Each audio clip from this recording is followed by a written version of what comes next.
할렐루야. 오늘도 새날을 주신 하나님을 찬양합니다. 오늘도 말씀으로 시작하는 이 하루, 말씀 충만, 은혜 충만, 성령 충만한 하루를 보내시기를 주님의 이름으로 축복합니다. 오늘 우리에게 주시는 하나님 말씀은 예레미야 8장 4절에서 7절까지 말씀입니다. 하나님의 말씀을 경청하시기 바랍니다.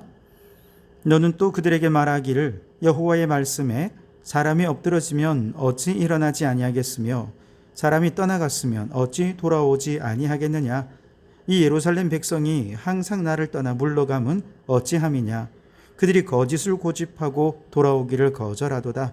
내가 귀를 기울여 들은즉 그들이 정직을 말하지 아니하며 그들이 악을 뉘우쳐 내가 행한 것이 무엇인고 말하는 자가 없고 전쟁터로 향하여 달리는 말같이 각각 그 길로 행하도다. 공중의 학은 그 정한 시기를 알고 산비둘기와 제비와 두루미는 그들이 올 때를 지키거늘 내 백성은 여호와의 규례를 알지 못하도다. 아멘. 오늘도 이 말씀을 통해 우리에게 주신 하나님의 음성을 듣게 되길 바랍니다. 오늘 본문의 말씀은요, 예루살렘에 닥친 끔찍하고 또 불가피한 심판에 대해 선포하시는 말씀입니다. 10절에 보시면 그러므로 내가 그들의 아내를 타인에게 주겠고 그들의 밭을 그 차지할 자들에게 주리니 그들은 가장 작은 자로부터 큰 자까지 다 욕심내며 선지자로부터 제사장까지 다 거짓을 행함이라 그랬습니다. 내용에 보시면 가족이 해체되고 재산을 탈취당하고 탐욕과 욕심에 가득 차서 가장 정직해야 할 선지자나 제사장들까지도 다 거짓을 말하는 영적 암흑의 세상이 될 것이다 라고 하는 심판의 메시지를 듣습니다. 11절에도 그들이 딸 백성의 상처를 가볍게 여기면서 말하기를 평강하다 평강하다 하나 평강이 없도다 그랬습니다. 마치 암에 걸린 자녀에게 대수롭지 않은 병이니 곧 나을 거야 걱정하지 마 라고 말하는 것과 같다는 것이죠. 그렇게 안심시킨다고 암이 사라지나요? 그렇지 않잖아요. 언젠가 그 병은 드러나게 되고 병이 드러나는 그때가 되면 더 이상 손 써볼 수도 없는 심각한 지경이 되고 마는 거죠. 그때는 치료할 기회도 다 놓쳐버리고 마는 것입니다.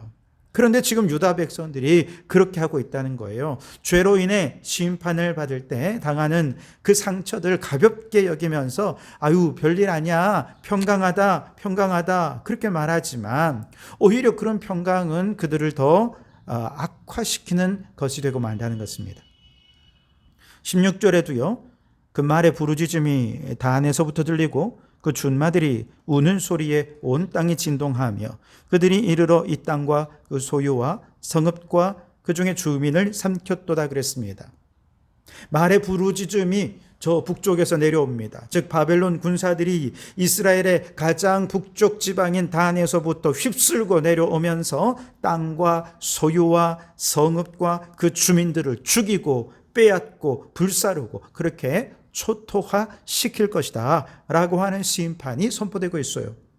자, 문제는 이와 같은 심판이 선포가 되면 어떻게든 이 말씀을 듣고 깜짝 놀라면서 사람들이 돌이키고 자신의 잘못을 회개라도 할 텐데 유다 백성들은 아무런 대책도 없고 자신의 죄를 자백하지도 않고 하나님께로 돌아설 아무런 생각도 의지도 없는 거예요.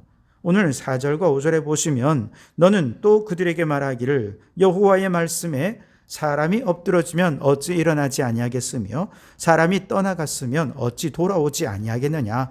이 예루살렘 백성이 항상 나를 떠나 물러가면 어찌함이냐. 그들이 거짓을 고집하고 돌아오기를 거절하도다 그랬습니다. 선지자는 지금 유다 백성들의 영적 상태가 일반적인 것 같지 않다는 거예요. 보통 일반적인 경우는 허물과 죄를 범하고 악한 길로 가더라도 그에 대한 반작용을 경험하면 다시 이전보다 더 올곧은 신앙의 삶으로 되돌아오기 마련이거든요. 여기서 반작용이란 뭐냐? 죄악의 길을 걷는 것에 대해 그 결과가 멸망으로 끝날 것이라고 하는 위기감을 느낀다거나 혹은 다른 계기로 인해서 자신이 지금 죄악의 길로 걸어간 여기에 아주 큰 죄의 책감을 느낀다거나 회의감을 느끼는 것을 의미하죠. 이런 것들을 경험할 때 그들은 죄에서 떠나 하나님께로 돌아오게 되고, 그렇게 되면 한번 죄악을 범하고 위기를 경험해 보았기 때문에 이후에는 훨씬 더 올바르고 정의롭게 하나님의 백성답게 살게 된다는 것이죠. 이미 죄악이 얼마나 심각한지 그 결과를 다 눈으로 보고 경험했기 때문이죠. 그런데 지금 유다 백성들은요, 이런 보통의 경우, 일반적인 경우와는 달리 아주 심각한 위기를 아무리 설명해 주고 그 심각성을 말해 주어도 아무런 두려움이 없어요. 자신을 돌아보지 않습니다. 어떤 죄책감도 갖지 않고 죄를 짓는 것에 대한 회의감도 느끼지 않는 거예요. 그러면서 계속해서 고집스럽게 죄를 범하고 하나님께로 돌아오기를 거절하는 아주 지극히 비정상적이고 비상식적인 상태가 된 것이죠. 오히려 그들은 별것 아니라는 듯이 평강하다, 평강하다 그렇게만 외치고만 있더라는 것이죠. 여러분, 이처럼 심리적인 비정상 상태를 이상심리라고 말합니다. 그리고 이 이상심리가 더 심각해질 때 장애라고 말한다는 거예요. 마찬가지로 하나님의 은혜도 모르고 하나님의 심판이 선포되었음에도 불구하고 그 심각성을 깨닫지 못한 채 하나님께로 돌이킬 생각조차 하지 못하는 영적 비정상의 상태가 점점 더 심각해지면 이 백성들은 영적 장애를 가졌다, 이렇게 말할 수 있지 않겠습니까? 그렇다면 아마도 지금 유다 백성들의 영적 상태가 어쩌면 영적 장애를 앓고 있는 심각한 수준에까지 왔다고 보아도 과언이 아닐 것이고, 이 정도 되었으면 이제 통제불능의 장애 수준이 되었다고 말할 수도 있을 것입니다. 자, 그렇다면 왜 이런 통제불능의 영적 장애를 앓게 되었는가? 7절이 바로 그 이유를 설명해 주는데요.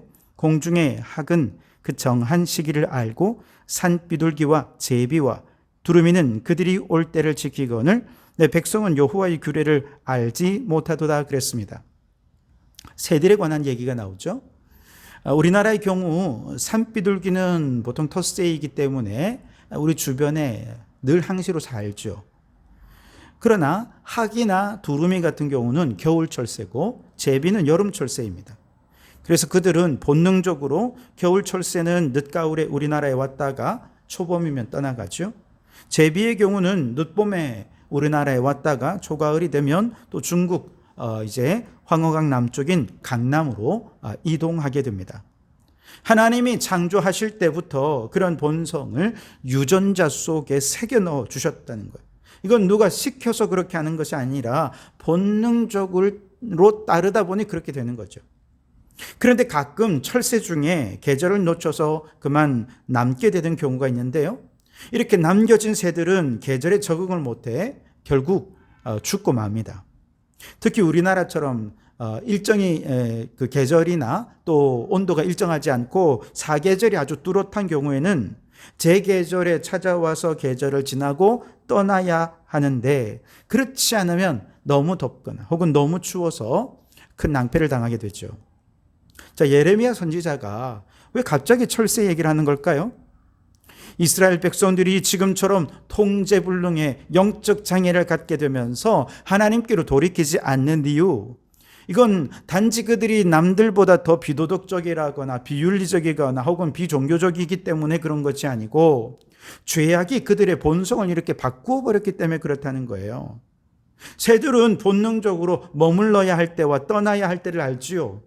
그런데 이 백성은 하나님의 본성에 새겨두신 회개와 돌이킴의 때를 이제 본성이 망가져 버리니까, 영적 장애를 앓게 되니까 그걸 깨닫지 못하는 것이지요. 그 본성을 망가뜨리는 게 뭐냐? 바로 죄라는 것입니다. 종교개혁자 마틴 루터가 오직 믿음, 오직 은혜를 강조하며 종교개혁을 일으켰을 때 그는 죄악의 본성이 의를 행하고자 하는 인간의 본성을 완전히 망가뜨렸다. 이제는 스스로의 자유의지로는 결코 선을 행할 수 없는 죄악의 노예가 되어버렸다라고 주장했어요.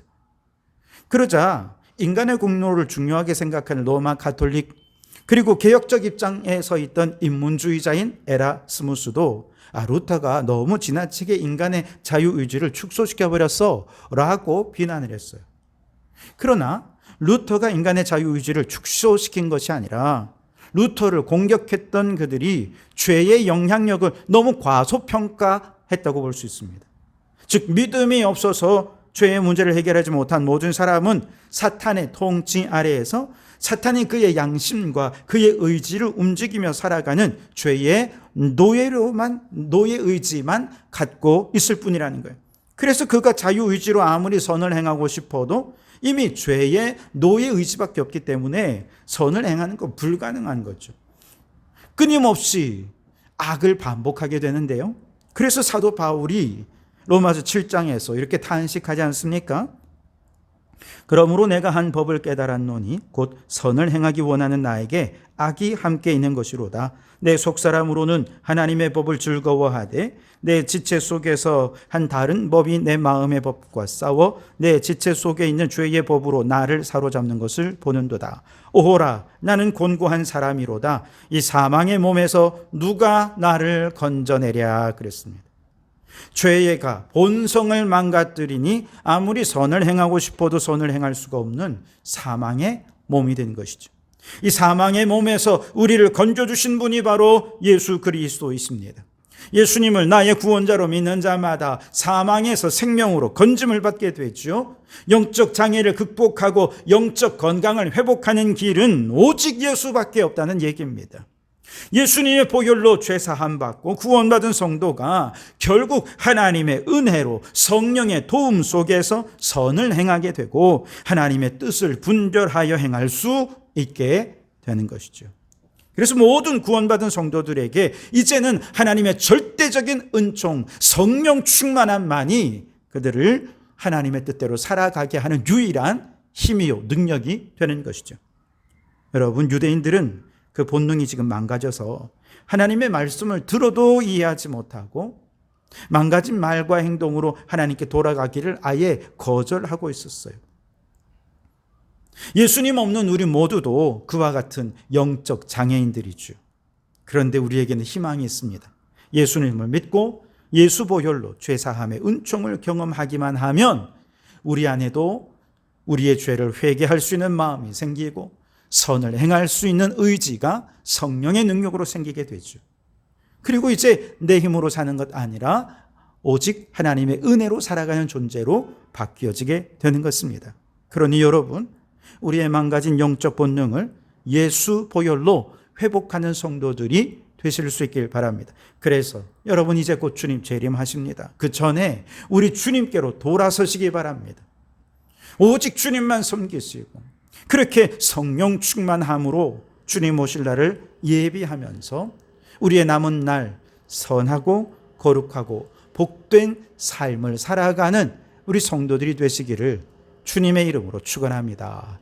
기도하겠습니다. 하나님, 우리의 영적 본능이 죄로 인해 망가져 버렸습니다. 선을 행하고 의를 행할 수 있는 힘이 사라져 버렸습니다.